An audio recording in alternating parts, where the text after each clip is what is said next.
Unit 15 the past perfect tense. આપણે જોયું કે ભૂતકાળમાં કોઈ ક્રિયા થઈ હતી તેવું દર્શાવવા સિમ્પલ પાસ્ટ ટેન્સ એટલે કે સાદો ભૂતકાળ વપરાય છે. ભૂતકાળમાં કોઈ ક્રિયા ચાલુ હતી તેવું દર્શાવવા પાસ્ટ કન્ટિન્યુઅસ ટેન્સ એટલે કે ચાલુ ભૂતકાળ વપરાય છે. તેવી જ રીતે ભૂતકાળમાં કોઈ સમયે કોઈ ક્રિયા પહેલેથી જ પૂર્ણ થઈ ગઈ હતી તેવું દર્શાવવા પાસ્ટ પરફેક્ટ ટેન્સ એટલે કે પૂર્ણ ભૂતકાળ વપરાય છે. નીચેનો ફકરો સમજો. I saw your brother yesterday. Simple past. મેં ગઈકાલે તારા ભાઈને જોયો હતો. He was waiting for a bus. Past continuous. તે બસની રાહ જોતો હતો. But the bus had already gone. Past perfect. પરંતુ બસ તો જતી રહી હતી. અહીંયા સમજી શકાય છે કે ભાઈને જોવાની ક્રિયા ભૂતકાળમાં બને છે. બસની રાહ જોવાની ક્રિયા તે સમયે ચાલુ હતી. બસ પહેલેથી જ જતી રહી હતી. આમ પરિસ્થિતિ પ્રમાણે અલગ અલગ કાળ વપરાયા છે. 1. I went to my uncle's house. Simple past. હું મારા કાકાના ઘરે ગયો. My aunt prepared halwa for me. Simple past. મારી કાકીએ મારા માટે હલવો બનાવ્યો. અહીંયા બીજા વાક્યમાં પ્રિપેર્ડ સાદો ભૂતકાળ છે. તેનો અર્થ થાય છે કે મારા ગયા પછી કાકીએ હલવો બનાવ્યો. 2. I went to my uncle's house yesterday. My aunt was preparing halwa for me. Past continuous. મારા કાકી મારા માટે હલવો બનાવતા હતા. અહીંયા બીજું વાક્ય વોઝ પ્રિપેરિંગ ચાલુ ભૂતકાળ છે. તેનો અર્થ એમ થાય છે કે કાકીને મારા આવવાની ખબર હતી અને તેમણે મારા પહોંચ્યા પહેલા હલવો બનાવવાનો શરૂ કરી દીધો હતો અને તે સમયે હલવો બનવાનું ચાલુ હતું. 3. I went to my uncle's house yesterday. My aunt had prepared halwa for me. Past perfect. મારા કાકીએ મારા માટે હલવો બનાવી રાખ્યો હતો. અહીંયા બીજું વાક્ય હેડ પ્રિપેર્ડ પૂર્ણ ભૂતકાળ છે.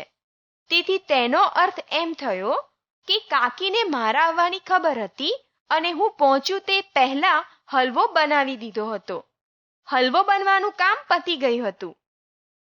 આ વાક્યોને જો કંજક્શન્સથી જોડવામાં આવે તો આવી રીતે બને.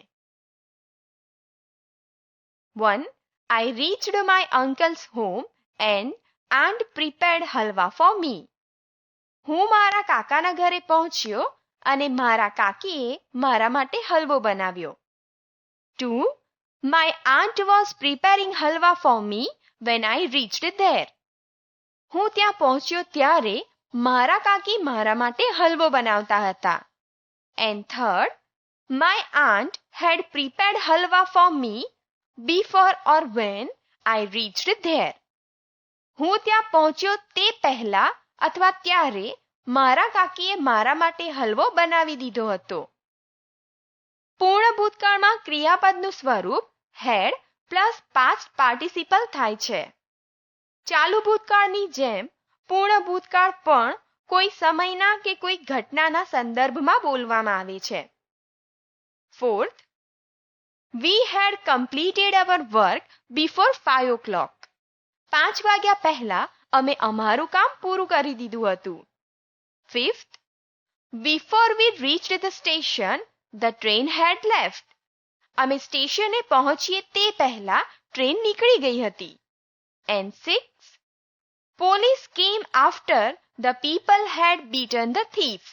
લોકોએ ચોરને માર્યો પછી પોલીસ આવી. બીજી ક્રિયાનો સંદર્ભ આપવા આફ્ટર, બિફોર તથા વેનનો ઉપયોગ થાય છે. આફ્ટર, બિફોર, વેનનો ઉપયોગ અલગ અલગ રીતે થાય છે. તે વાક્યની શરૂઆતમાં પણ મૂકી શકાય છે તથા વચ્ચે પણ મૂકી શકાય છે. 7.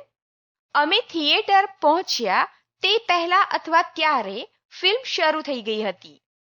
The film had started before or when we reached the theatre. When or before we reached the theatre, the film had started. After the film had started, we reached the theatre. We reached the theatre after the film had started. When અથવા before simple પાસ્ટની આગળ લાગે છે, જ્યારે after past પરફેક્ટની આગળ આવે છે. Present પરફેક્ટની જેમ past પરફેક્ટમાં પણ જસ્ટ, ઓલરેડી, નેવર નો ઉપયોગ થાય છે. 8. She had just gone out when I phoned her.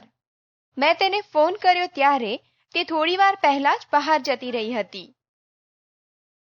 Short forms. I had બરાબર I'd. She had બરાબર she'd. had not નું શોર્ટ ફોર્મ hadn't થાય છે. We had not બરાબર we hadn't. He had not બરાબર he hadn't. would તથા had બંનેનું short form એક જ છે. I would બરાબર I'd. તેથી પરિસ્થિતિ અનુરૂપ તેનો અર્થ સમજવો. નેગેટિવ. નકાર વાક્યમાં had અને પાસ્ટ પાર્ટિસિપલ વચ્ચે not કે never મૂકવામાં આવે છે. 1. They had not completed the work when they were called. તેમને બોલાવવામાં આવ્યા ત્યારે તેમણે કામ પૂરું કર્યું ન હતું. 2. Before your party, I'd never seen her. તારી પાર્ટી પહેલા મેં તેને ક્યારેય જોઈ નહોતી. 3. She did not inform us that she hadn't cooked for us. તેણે અમને જાણ નહોતી કરી કે તેણે અમારા માટે રાંધ્યું નહોતું. 4. I'd never seen snow until I visited Manali. મેં મનાલીની મુલાકાત લીધી ત્યાં સુધી ક્યારેય હિમ જોયો નહોતો. 5. The principal was angry because the peon had not posted the letters. Acharya ગુસ્સે હતા કારણ કે પટ્ટાવાળાએ પત્રો પોસ્ટ કર્યા નહોતા. Questions. પ્રશ્ન વાક્યમાં had કર્તાની આગળ આવે છે. 1. Had you taken permission before you went out? તમે બહાર ગયા તે પહેલા મંજૂરી લીધી હતી? Had they cleaned the house before the guest arrived? મહેમાન આવ્યા તે પહેલા તેમણે ઘર સાફ કરી દીધું હતું? 3. Had he ever talked to you before that? તે પહેલા તેણે ક્યારેય તમારી સાથે વાત કરી હતી? 4. Why had you written the letter before you were instructed? તમને સૂચના આપવામાં આવી તે પહેલા તમે પત્ર કેમ લખી કાઢ્યો હતો? And 5. A. The students were punished by the principal. વિદ્યાર્થીઓને આચાર્ય દ્વારા સજા કરવામાં આવી. B. What had they done? તેમણે શું કર્યું હતું?